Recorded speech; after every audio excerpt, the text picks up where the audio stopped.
Now at 10, this is Fox 61, Connecticut's news station. We begin tonight with an inspection report from the State Department of Agriculture that has many people in Cheshire upset.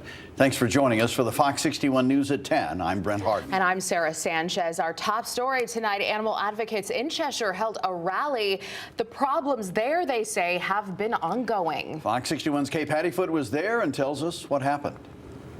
It was another show of solidarity outside the Cheshire Town Hall Tuesday evening.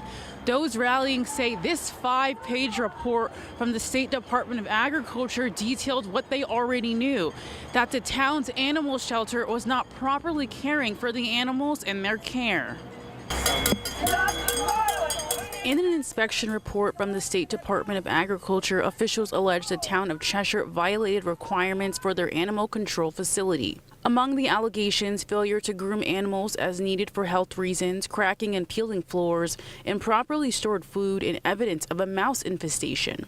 These violations and others are things people in town say they didn't need a report to tell them. So we are here because there has been no consequence. Zero consequences. The DOAG report said that you should give the person training hours. The ACO has been here for 27 years. That ACO, we have confirmed that she abused and neglected animals. Animal advocates rallied before Tuesday's town council meeting calling for accountability. I can imagine how she can come every day and see this dog suffering. It's unbelievable. My heart is broken for them. The state is requiring the facility document specific animal control officer training to the state agriculture commissioner, as well as create an animal intake report. In a statement, the Department of Agriculture said, quote, "We will continue to monitor the town of Cheshire Animal Control Facility on a monthly basis, ensuring that all corrective actions are completed to meet the required standards." But those who spoke up at the town council meeting say that's not enough. We want to know, why charges haven't been pressed. Clearly, a crime has been committed. There's probable cause. A crime has been committed by a certain person. I mean, beyond a reasonable doubt. It's very obvious just by looking around this room. However, one woman said she volunteered regularly at the shelter and saw the animal control officer groom the dogs. She had a grooming table there. I saw her myself groom those dogs twice. Now, I know that isn't a lot, and maybe she did it more than that. But I saw her with my own eyes.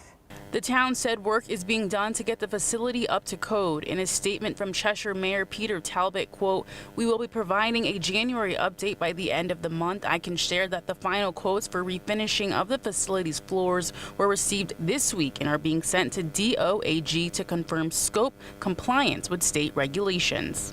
Animal advocates tell me they won't stop speaking up for animals, and they hope steps are taken quickly to address the violations. In Cheshire, Kay Pattyfoot, Fox 61.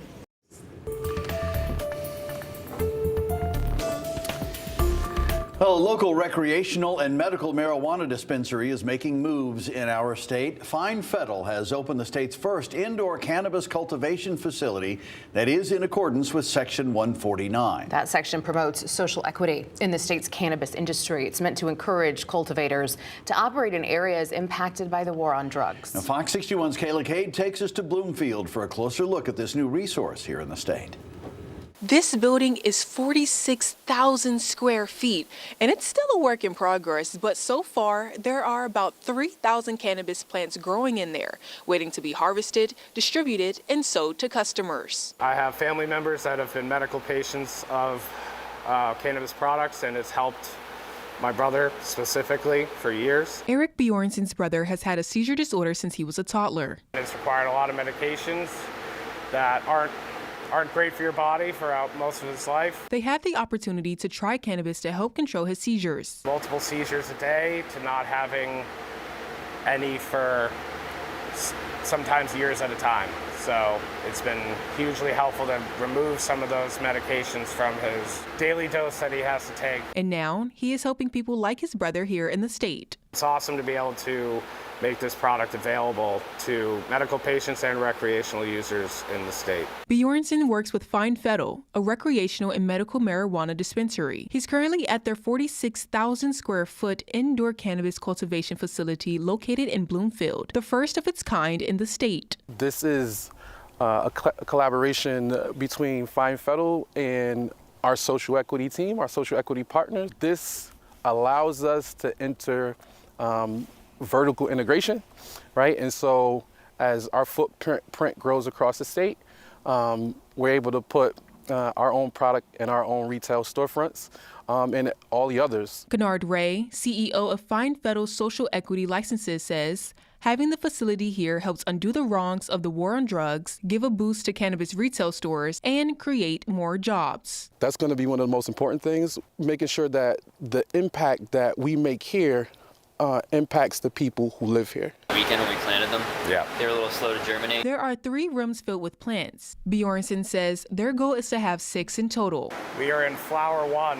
These plants are in their 3rd week of their growth cycle in flower. The plants will live in this room until they are ready to be harvested. And then from there, they will be taken into a dry room where they'll be, all the moisture will be taken out. Once it's ready for packaging, we'll be turning it into pre-rolls and into 1/8 jars, which will be shipped to our dispensaries, Fine Federal dispensaries. Fine Federal expects to have their first harvest in March and have their first round of products available in April. In Bloomfield, Kayla Cade, Fox 61.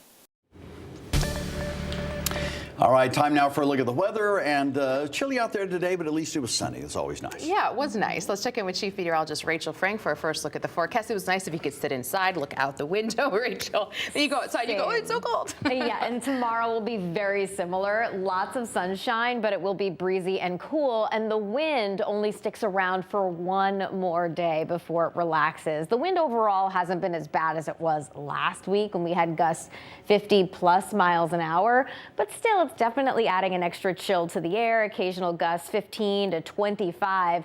And again, that will be the case into the day tomorrow. Right now, temperatures are in the 20s, but next to the temperature, we've put the feels like temperature or the wind chill. So it feels like the teens through much of the state, like the single digits in Torrington. And that will be the case as we head into tomorrow morning. The good news is, though, we are looking fine.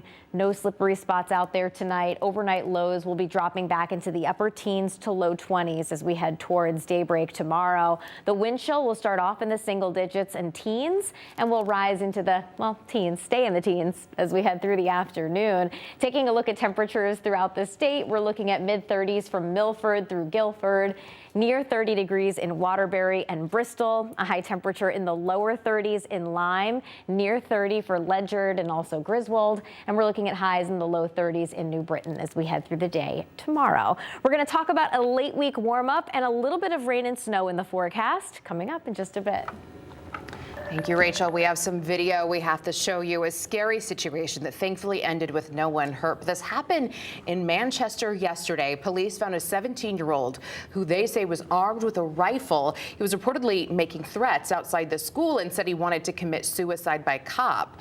This is what the security camera caught at Verplank Elementary School. A teacher ushers students from the playground into the school to safety. Seconds later, the suspect can be seen here at the door hitting it with that rifle. Well, police got to the school, quickly took the teen into custody. Detectives say he was pointing a rifle-style airsoft gun at 29 children and 10 adults on school grounds. He faces over 100 criminal charges tonight, including dozens of individual counts of reckless endangerment, risk of injury, and breach of peace. New details tonight. A man from Ansonia will serve 35 years in prison for murdering his ex-girlfriend in August of 2020. Andre Lefrancois pleaded guilty last year to murdering 20-year-old Rosalie Aquafrida. The two were in a car together with their 3-year-old in the back seat. Lefrancois stabbed Aquafrida multiple times after an argument. She was able to get out of the vehicle and find help, but she died at the hospital. Right now, more than 24 people will not sleep in their home tonight because of a fire that happened last night. Thankfully, no one was hurt. Fox 61's Jamel Johnson is in Hartford with a look at the damage inside. Many people are taught what to do if your house catches on fire. But what happens after you lose everything you've ever known? That's what one teenager and his family are trying to figure out after their home went up in flames. Anthony Ruiz and his family have been spending their evenings together at their home for the past 15 years. It was just burning this at first. but then it kept rising. Little did they know, Monday evening will be their last one here. I was laying down, I was listening to music, and my sister came. She opened my door hard. She's like, "There's fire." Anthony, who thought it might be a small fire, was getting his family ready to evacuate. Everything is ready, just crisped up. The fire was much bigger than he thought. I was like, all right, well, you're gonna have to hold your breath for like a couple seconds or something. And when I turned her right there, the hole was pure black, like you couldn't see nothing. With the reality quickly setting in, Anthony made a cry for help. I couldn't see anything, so I opened the door. I was trying to ask for help. I'm like, help me, help me, help me, like I need help. I opened the door, and my friends from the other building from right here, they came. With the help of his friends, Anthony and his family were able to escape, but now they will forever be changed. At the time and moment, I'm staying with my aunt. They're staying in the hotel.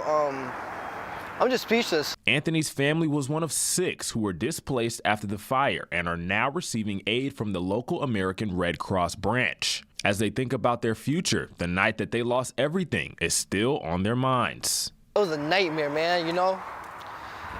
So much things going through my head. I'm like, man, 15 years, the building is all gone now. Now, we did reach out to the local Red Cross branch as well as the Hartford Fire Department for any additional information. We haven't heard back yet, but the fire department did say that 2 women were transported to the hospital because of possible smoke inhalation, but there are no life-threatening injuries. In Hartford, Jamel Johnson, Fox 61.